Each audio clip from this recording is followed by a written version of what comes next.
Hole opens in Fani Willis RICO case against Trump. Fulton County District Attorney Fani Willis, video screenshot, an analysis of the Georgia organized crime case being brought against President Donald Trump and a dozen of his close associates during the 2020 election fight has revealed a hole in the case. So far, among the 4 defendants who have reached plea agreements, none has ended up with a guilty verdict to the core claim, the RICO organized crime count. The charges brought by prosecutor Fani Willis claim that Trump and others broke the law when they worked to reverse the decision that Joe Biden won the state in 2020. Willis famously claims that Trump's insistence to state officials that they look for additional ballots was confirmation of a crime, even though similar comments are routine for politicians in the heat of an election fight. Time equals 400 Ms. greater than trending. DOJ's huge double standard on election prosecutions get the hottest, most important news stories on the internet, delivered free to your inbox as soon as they break. Take just 30 seconds and sign up for WND's email news alerts. Since then, of course, evidence of significant outside election influence for the 2020 results has become known, including the $400 million plus that Mark Zuckerberg handed out to recruit voters from Democrat districts to help Joe Biden. His actions have prompted several states to ban such election influence operations. Time equals 400 Ms. greater than further, in a move that a poll later revealed almost definitely gave the election to Biden. It was confirmed the FBI interfered in the results by telling media organizations to suppress Russian disinformation, when it really was accurate reporting about the laptop computer abandoned by Hunter Biden at a repair shop, and the evidence of Biden family behaviors that it included. According to an analysis in the American Patriot Daily, Democrats and members of the media whooped it up over Trump lawyer Ken Chesebro pleading guilty in Willis's 2020 election interference case. It explained, members of the media claimed Chesebro taking a guilty plea meant he sang his guts to Willis implicating Donald Trump in the broader RICO case alleging Trump engaged in a criminal conspiracy to subvert the 2020 election. But, the analysis confirmed, Chesebro's lawyer, Scott Grubman, popped CNN anchor Abby Phillips' balloon live on CNN. Time equals 400 Ms. greater than responding to Phillips' claim that Chesebro implicated Trump. He said, "I am going to respectfully disagree with you on one thing. I don't think he implicated anyone but himself." Grubman noted Chesebro didn't plead guilty to the RICO charge that Willis initially indicted Chesebro, Trump and 17 others on, meaning that once again Willis admitted her central allegation was bunk. Grubman said, "And I just want to point out 2 important facts that I think will get exactly to your question. Not only did he avoid jail time, but this is the most important. He did not plead guilty to the RICO charge. Mr. Chesebro pled guilty and I printed it out to make sure I had the exact words. Conspiracy to commit filing of false documents.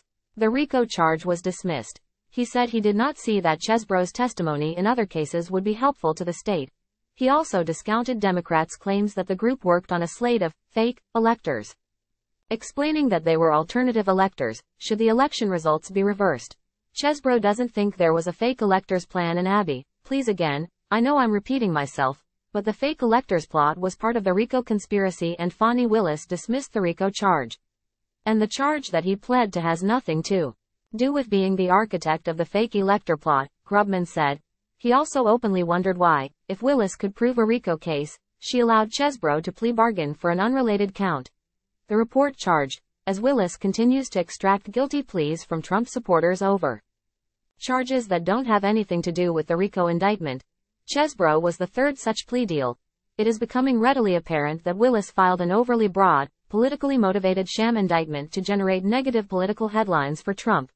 Others, including Sidney Powell and Scott Hall, also have pleaded guilty to lesser counts that carry no jail time, because Willis knows ordinary citizens lack the financial resources to fight even bogus charges, the analysis determined. In fact, Jenna Ellis pleaded guilty to a count of aiding and abetting false statements. Chesebro's plea was to filing false documents. Powell pleaded to 6 misdemeanors, and Hall pleaded to conspiracy to interfere. Important note to WND readers. Our country is going communist, warned Donald Trump recently. It's going Marxist, it's going really bad. He added, the people of our country aren't that way, but the people running it are. Is this just election season bluster and hyperbole, or can the utterly unthinkable be true? Incredibly, it is true. In 2023 America, the Democratic Party, its agendas, its core values, its wall-to-wall dishonesty, and its audacious and utterly ruthless methods are virtually indistinguishable from those of modern-day communists. Compare the Communist Party USA's website, cpusa.org, where the featured top-of-page story is about trans rights, with the Democratic National Committee's website, democrats.org, and try to discern any substantive difference. America's plunge into atheistic Marxism in virtually every area of life, from weaponizing government and courts to destroy critics and political opponents, to crushing free speech, to corrupting and brainwashing the nation's children, and much, much more, is all stunningly explored in the October issue of WND's critically acclaimed Whistleblower magazine, titled, America's Communist Revolution: How the Freest Nation in History is Rapidly Becoming a Marxist Police State. Beyond exposing the Marxist takeover of America's key institutions, this explosive special report goes on to reveal how Marxism, communism is actually a major world religion, albeit a false and malevolent one. It unearths what really motivates the high priests of this truly dark atheistic faith, which has captivated untold millions and murdered millions more. And it vividly illustrates exactly how and why citizens of the greatest nation in history are now experiencing, to quote Barack Obama's words, a fundamental transformation of the United States of America. This Whistleblower issue is a crucial wake-up call for all Americans. Whistleblower is available in both the popular print edition and a state-of-the-art digital version, either single issues or discounted annual subscriptions. For 25 years, WND has boldly brought you the news that really matters. If you appreciate our Christian journalists and their uniquely truthful reporting and analysis, please help us by becoming a WND insider. Content created by the WND News Center is available for republication without charge to any eligible news publisher that can provide a large audience. For licensing opportunities of our original content, please contact email protected.